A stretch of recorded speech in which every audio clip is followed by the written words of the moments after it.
جی جی جام انہیں آپ کو اچھا جو لفظ ہے فابریکا یہ جادہ یہ ایسے الفاظ ہیں کہ آپ کو ایجانس یہ کا جو لفظ ہے ہاں جی یہ اب عام بندے کو یہ کا نہیں پتا ٹھیک ہے ہاں، لیکن جی وہ ہاں، پشتو میں ہے اور وہ اچھا پھر جو ترکی زبان میں الفابیٹ پہ کنڈے لگے ہوتے ہیں جی اس کی جی جو میننگ بدلاتے ہاں، ہیں جی ہاں یہ کنڈے ایگزیکٹلی پشتو میں بھی ہیں اچھا ان کے رسم الخط میں پشتو میں بھی چھوٹا سا کنڈا لگتا ہے تو اس کے معنی بدل جاتے ہیں اچھا اچھا پھر شکلن آپ آنیسٹلی اسپیکنگ ہاں جی ہاں شکلن ایک جیسے ہی ہیں جیسے لگتے ٹھیک ہے جی ہاں اچھا لیکن اس پٹھانوں کا بہت بڑا یہ ماڈرن ورژن ہے بائی دی وے ہم پٹھان بہت بیکورڈ ہے یہ ہائیلی ایجوکیٹڈ ہیں یہ سوفیسٹیکیٹڈ ہیں یہ خواتین کو بہت اچھا روم دیا ہوا ہے ان کے دیکھیں 50% خواتین کی پاپولیشن ہے تو اس کو ہر جگہ پہ انہوں نے اکوموڈیٹ کیا ہوا ہے ان لائک جو ہماری پشتون سوسائٹی ہے ہم نے اس کی خواتین کی جو جگہ ہے وہ بہت سکویز کی ہوئی ہے بہت لمیٹڈ کی ہوئی ہے لہٰذا یہ بہت بڑا ڈفرینس ہے چلیں آپ نے شفیق صاحب سے تو باتیں ہوتی رہیں گی اپنے افتخار صاحب یہ بتائیے کہ کشمیر کے اور ترکیے کا جو ہے وہ تقریباً ماضی سے لے کے اب تک جو ہے بڑے قریبی تعلقات رہے ہیں بہت کشمیری بھی جو ہے ترکوں سے بے حد ملتے جلتے ہیں اور کشمیری جو ہیں جو ترک وہاں پہ آباد ہیں بڑی تعداد میں جو پرانے ترکوں کی وہ کہی جا سکتی ہے آپ کو کیسا لگتا ہے اب جب ترکی میں آئے ہیں اپنے آپ کو کیا ایز اے کشمیری کے طور پر محسوس کرتے ہیں یا ایز اے جو ہے ترک کے طور پر محسوس کرتے ہیں دیکھیے اس وقت جو ہے انقرہ کی یہ شام جس میں آپ سے ہم باتیں کر رہے ہیں آج تقریباً 30 ڈگری یہاں پر ٹیمپریچر تھا لیکن شام کو اس وقت موسم کیسا ہے ہوائیں جو چل رہی ہیں تو مجھے جو ہے جب میں یہاں آیا یا اس وقت جو مجھے لگ رہا ہے کہ میں 30 سال پہلے کی دنیا میں پہنچ گیا ہوں جو میرا اپنا ٹاؤن تھا سوپور بالکل ایسا ہی موسم ہم وہاں پر جی مطلب جہلم کے کنارے پر ہم رہتے تھے اور ولر جھیل ہمارے نزدیک ہی تھی اس کا ایک کیچمنٹ جو ہے ہمارے گھر کے بالکل پیچھے ہی تھا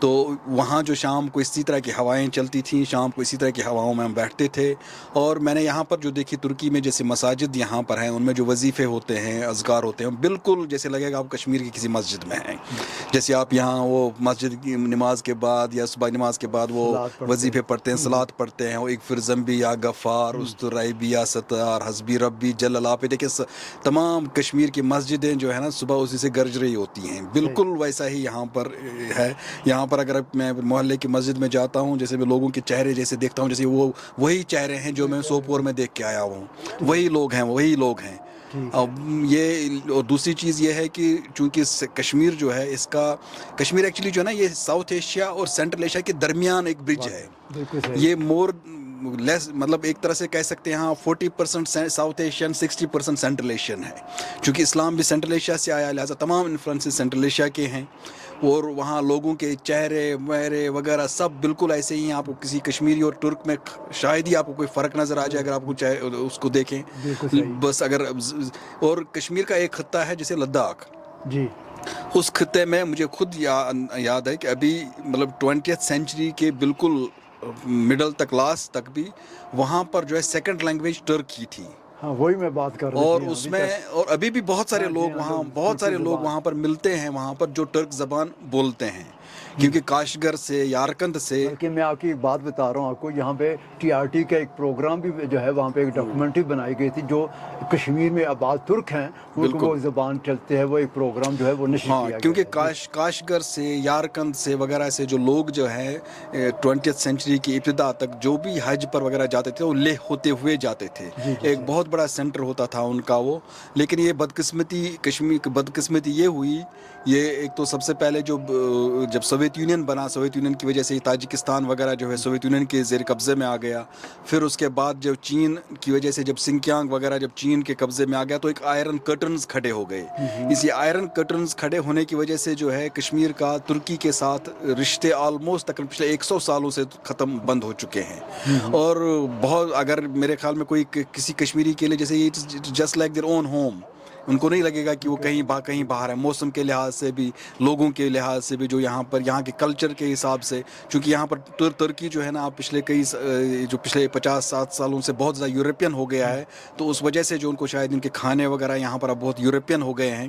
ورنہ اگر بہت ساری چیزوں میں جو ہے ترکی اور کشمیر کا بہت ہی آپس میں مواصلت ہے اور بہت ہی سملیرٹیز تو لگتی اس ہیں. کی یہ وجہ بھی ہو سکتی ہے. اب ترکی جو ہے وہ ہمیشہ آپ دیکھتے ہوں گے مسئلہ کشمیر کے بارے میں کشمیریوں کی مکمل طور پر کھل کر حمایت کرتا ہے. وہ شاید ہو سکتا ہے کہ اپنے آپ کو کشمیری سمجھتے ہوں ترک جو ہیں, یا کشمیری جو ہے وہ ترک سمجھتے ہوں, اور ایک دوسرے کے خونی رشتہ ہونے کی وجہ سے ترک جو ہے. کیونکہ میں نے کہا نا, جیسے کشمیر میں جو اسلام آیا, کشمیر میں اسلام جو ہے ساؤتھ ایشیا میں باقی جگہوں کے بہت بعد میں آیا. جی جی, مطلب کشمیر میں اسلام جو ہے نا مشکل سے 700 سال ہی پرانا ہے, جبکہ باقی جگہوں پر تقریباً 1400 سال حضور صلی اللہ علیہ وسلم کے زمانے میں ہی آیا تھا بہت ساری جگہوں پر ساؤتھ ایشیا میں. اور ساؤتھ ایشیا میں باقی جگہوں پر حملہ, یہ واریئرس آ گئے.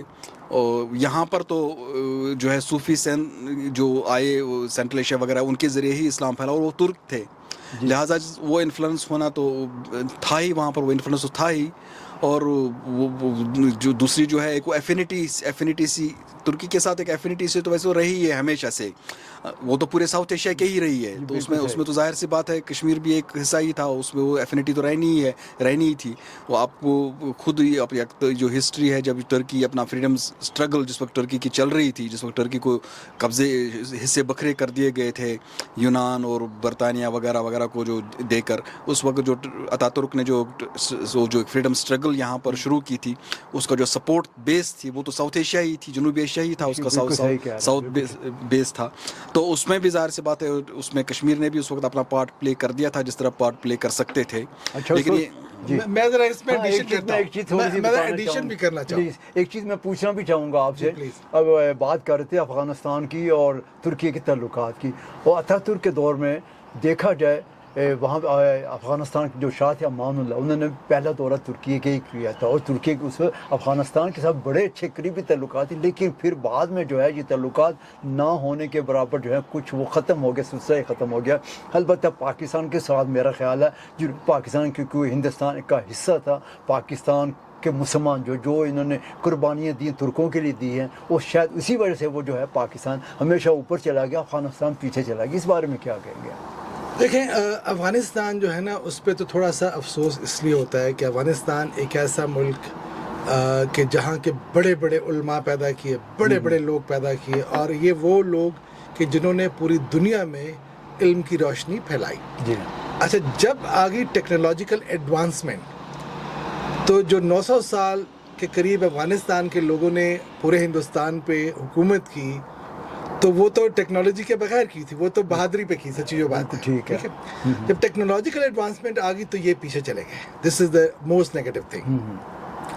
اور افغانستان اتنا بدحال نہیں تھا. دیکھیں افغانستان کا جو لینڈسکیپ ہے, میں آپ کو بتا دوں, لینڈسکیپ سیم ہے جو ترکی کا ہے. ٹھیک ہے. بہت خوبصورت ہے, پرفضا ہے, آب و ہوا بہترین, شاندار, اور یہی اسی طرح کا اس وقت موسم کابل میں بھی ہوگا. ٹھیک ہے. مسئلہ ہے کہ جی زمین کو کیا کرنا ہے جب لوگ بدل جائیں. جب لوگ ہی نہ ہوں تو آپ کیا کر سکتے ہیں.